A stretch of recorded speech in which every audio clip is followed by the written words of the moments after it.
In 2009, a 35-year-old man named Jesse Capon told his coworkers he was going to find a gold mine in Arizona. He packed his gear, drove to the Superstition Mountains, and walked in. 3 years later, they found his body wedged in an inaccessible crevice at the bottom of a cliff. He was the latest in a line of people stretching back over a century, all searching for the same mine. More than 100 have died. Nobody has ever found it, and nobody has ever stopped looking. Welcome to Dark States, the series where we explore the darkest stories from every state in the United States. Tonight, we're in Arizona, a state built on desert, secrets, and things that were never meant to be found. The Apache and Pima peoples knew about the Superstition Mountains long before anyone else did. This was sacred grounds, home to the thunder god. The message was simple: don't go up there, don't look for what's hidden. And of course, nobody listened. When Spanish conquistadores entered the mountains, men began to vanish. The ones who were found had been mutilated and decapitated, and of course, the survivors refused to go back. They called it Monte Superstición, and the name stuck for a reason. Then came Jacob Waltz, a German immigrant. The Dutchman was actually Deutsch, who appeared in Phoenix again and again throughout the 1870s and the 1880s with saddlebags full of some of the richest gold ore anyone had ever seen.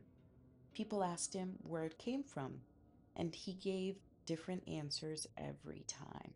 People tried to follow him. He lost them in the canyons every time. His mining partner, Jacob Weiser, disappeared.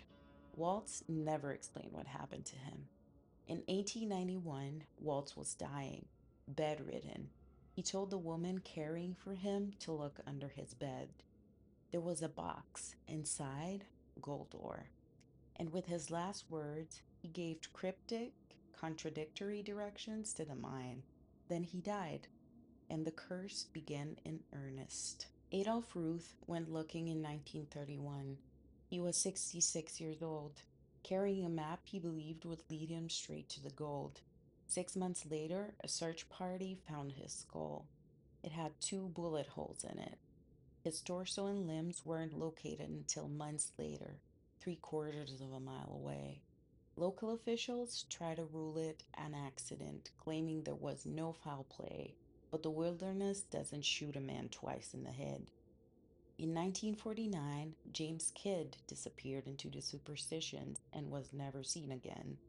In 1961, Jake Clapp, a quiet man who lived in a cave in those mountains, vanished. His headless skeleton was found 3 years later. Cause of death?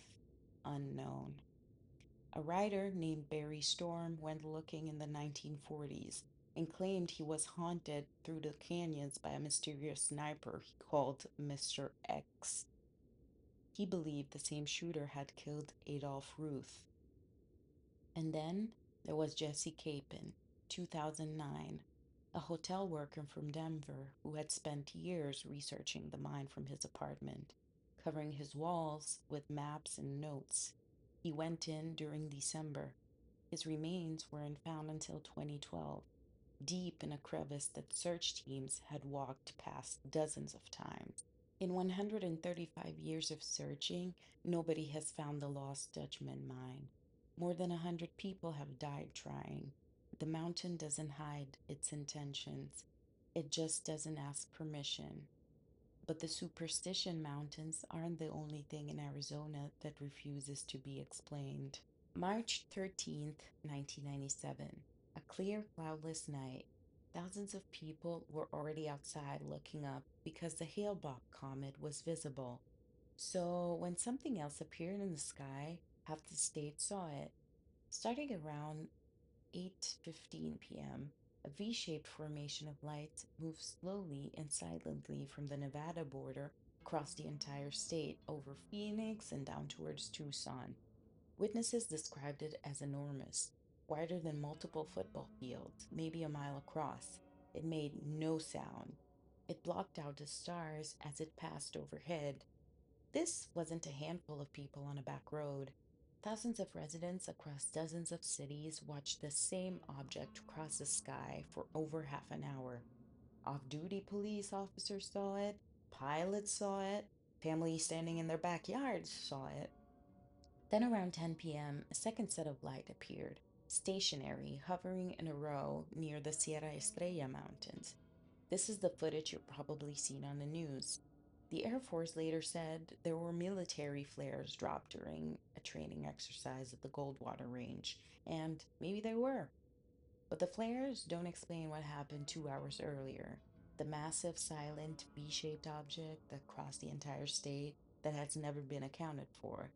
And Sky Harbor Airport reported zero radar contact throughout the night. The governor, Fife Symington, a former Air Force captain and trained pilot, held a press conference. He brought out his chief of staff in a handcuffed alien costume. He told the reporters, "This just goes to show that you guys are entirely too serious." The crowd didn't laugh. 10 years later, Symington reversed everything. He admitted publicly that he had seen the object himself that night. He said, and this is a direct quote, "It was enormous and inexplicable. Who knows where it came from?" A former Air Force pilot, the sitting governor of Arizona, he saw it with his own eyes and spent a decade pretending he hadn't. And the only government official who actually called for an investigation, Phoenix City Councilwoman Frances Emma Barwood, paid for it with her political career. She was ridiculed, she lost her seat for asking questions that 20,000 people wanted answered. 20,000 people looked up. The government looked away.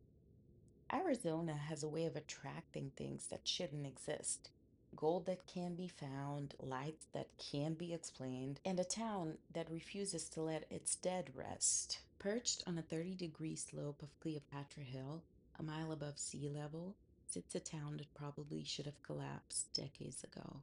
Jerome, Arizona. Population about 400. Former population 15,000.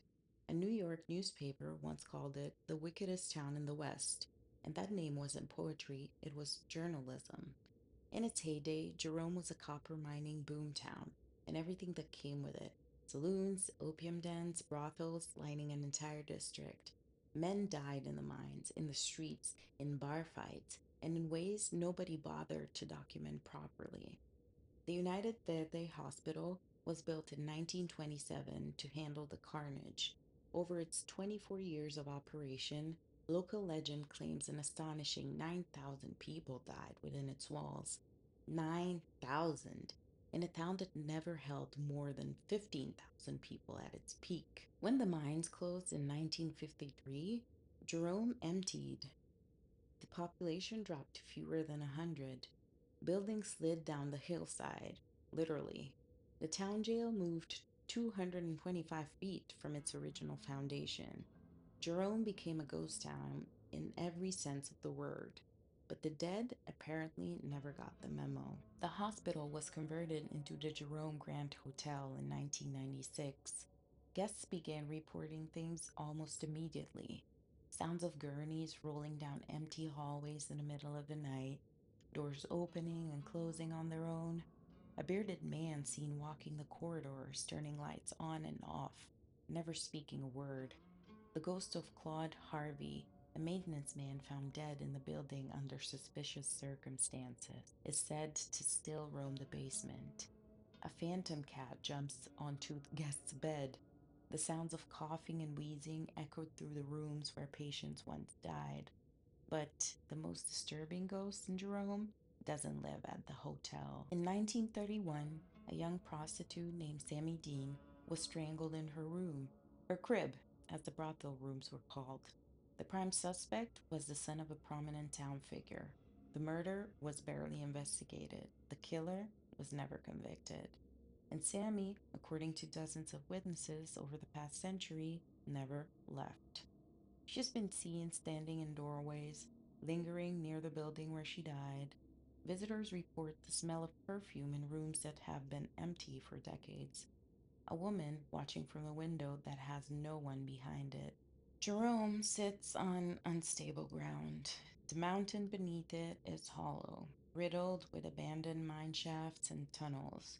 A miner the local calls Headless Charlie decapitated in an accident. His head found, but his body was never recovered. He is said to stalk those tunnels still.